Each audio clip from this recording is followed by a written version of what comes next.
Welcome to the channel Dialogue of Dr. Yaluka. To begin, please subscribe and tick the notification bell in order not to miss our videos. Thank you for joining. Hi everybody. Today we have chosen to speak about a subject that is fundamental for many communities. It's about whether Jesus existed or not. We agree with mainstream comments that the historical personality of Jesus is something questionable. There are obvious discrepancies in the different stories told about him in the Bible. As a common people, it is difficult for me to believe, for example, in the physical virgin birth of Jesus, while we know that the Congo prophet Simon Kimbangu did more, more miracles than Jesus. And these didn't require a virgin birth. We know his father, we know his mother. However, as a neo-comics, I don't totally agree. I don't totally align myself with the indiscriminate rejection of the truth of the Bible for obvious reasons. Firstly, according to Simon Kimbangu, the principles found in the Bible were copied from our ancestors. They belong to us. The late Kara Omutunde insisted on this fact. He used to say that the Romans founded the Library of Alexandria after copying the truth contained in it. They diverged the library, not knowing that all that was in the library were found also underneath in the tombs. The third fact is that most of the comics ignore the fact that the religion bequeathed by our ancestors is an exact science. This nature of that religion of his religion allows that to separate the truth from the fallacy in any text, so that it is not necessary for us to reject the whole of the Bible. Due to this reason, we insist on the fact we believe that a master existed, a black master existed, whose life and works predicated the biblical account of Jesus. To prove this, let me point the following fact. If you give a book of trigonometry to someone who doesn't know this branch of mathematics, he will copy the book without problem, because provided that he knows how to write and how to read.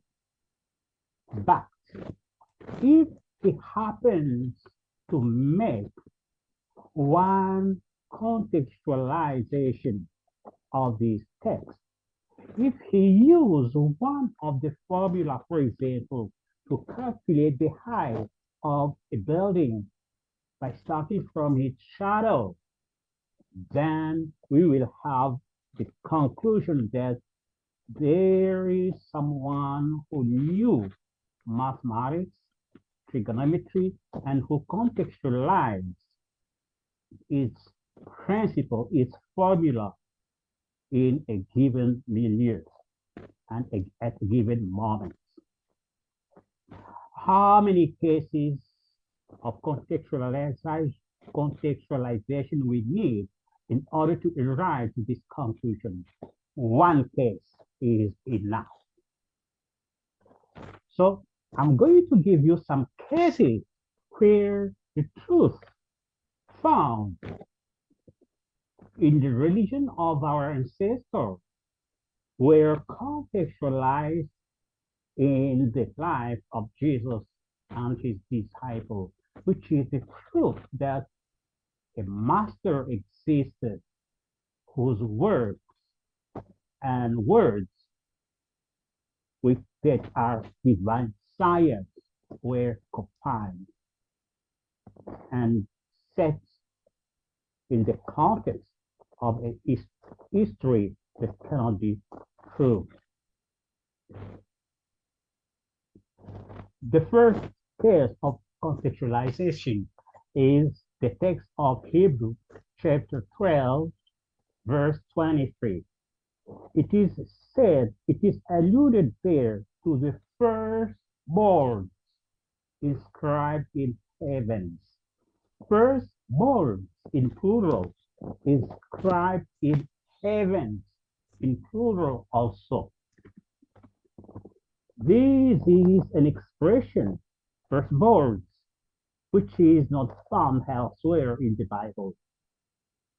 In order to unravel its meaning, we have to recourse, for example, to the Egyptian Book of the Dead, which also proves the black origin of this truth.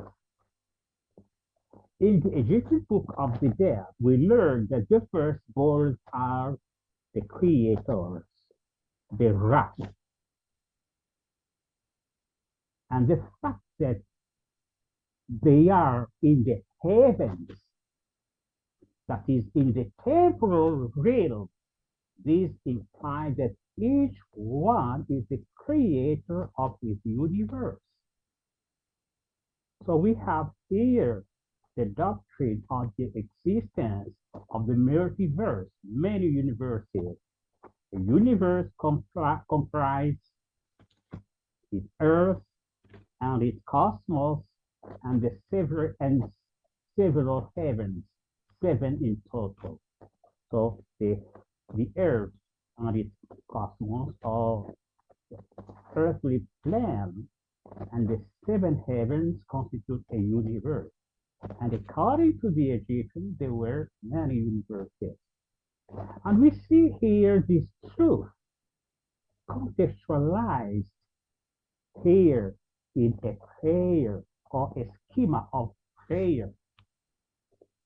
First of all, these truths were not known of the Roman, the white people, because they believed that God, the Most High, is the creator, and therefore there can be only one creator. Here it's spoken of many creators.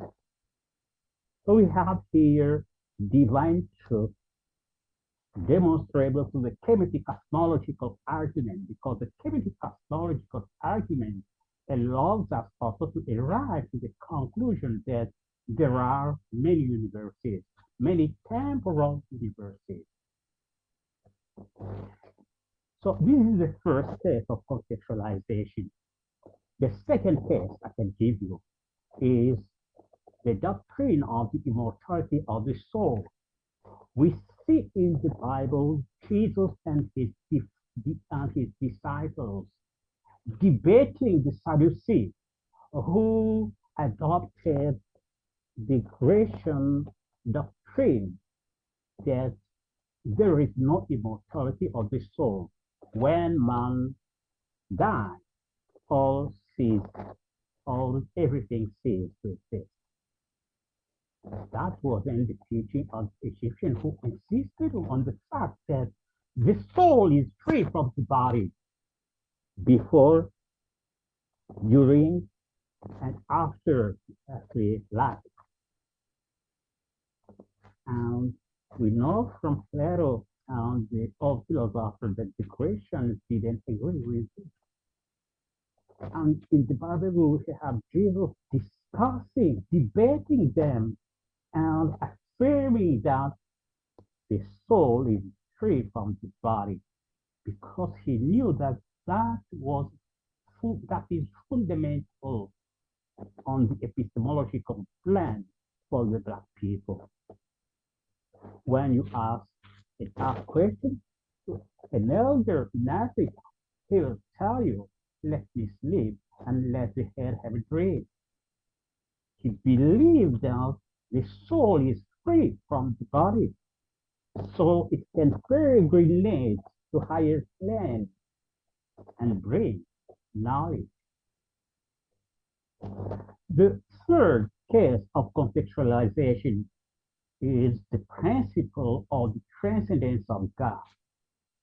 The kemetic cosmological argument shows us that the transcendence of God means that not only that he is above everything, but also that he knows no evil. And because God doesn't know evil, prayer for the Black people were not directly addressed to him.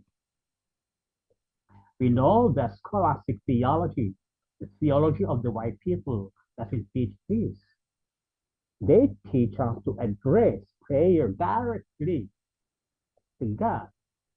But Jesus was teaching or was applying the principle of the transcendence of God, the scientific principle of the transcendence of God, because he said, when you pray, say, Our Father which are in heavens, in plural, not in singular, it is falsely stated in King James Version. No, the word heavens is in plural, which means that prayer were not addressed by Jesus to the Most High God, but to a divinity who is in the heaven, in the temporal plane. And in his very case, it was Moses and Elisha. So we believe that a master existed whose works and teachings were predicated in order to invent the history of Jesus. When I say this, sometimes people will tell me, oh yes, we know that that master was Osiris. I said, no, Osiris was not a human being. Osiris was not a god. Osiris is you and me. Osiris is our true nature, the true nature that we have to regain, to recover through the purification of thoughts. This is the teaching which is found in the Egyptian Book of the Dead. We have Osiris Ani claiming the right to be an Osiris, but he was already called an Osiris. This means that he was an Osiris potentially and claims to be an Osiris in a manifest way because he lived a life of purity. So Osiris means only child of God, a nature that we have lost due to an original bad use of our own free will, God-given free will. We were to become back Osiris and Osiris, each one of us. Osiris is also the name given to the one who will judge you and me when we arrive in the beyond. It is the nearest ancestor who most express the nature, child of God, the Osiris nature. So he is also an Osiris in comparison to us. So he will be the one who will judge us. So Osiris is not a single person. It is a nature of you and me, the true nature of you and me. And people will say, oh yes, but it is Horus. No, Horus is not also a person. Horus is the temporal manifestation of the Logos, the manifestation of the fullness of God. We know that in the heavenly land, the Logos is stuck in Memphis. The Logos is Vinanza in Bukongo among the Congo people. But on the temporal level, the Logos is Horus in Egypt, and it is Kimalungila or Kimawungu in Bukongo. In the Egyptian Book of the Dead, we read this: I'm Horus. I'm the one who abides in the heart, is the one who abides in the body, the one who abides in the heart, the consciousness of the one who abides in the body. So Horus is a manifestation of the divinity in you and me. So that master was not Osiris, that master was not Horus, but the master existed who conceptualized the truth, the scientific truth that our ancestors knew. And he and his disciples conceptualized them in the case of the Egyptians, of the Hebrew people.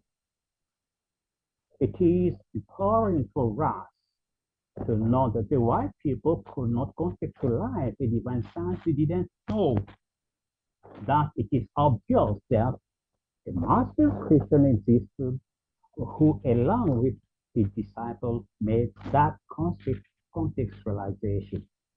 It is obvious that his name was not Jesus, but the scientific spiritual principle he taught belong to the black people, belong to you and me.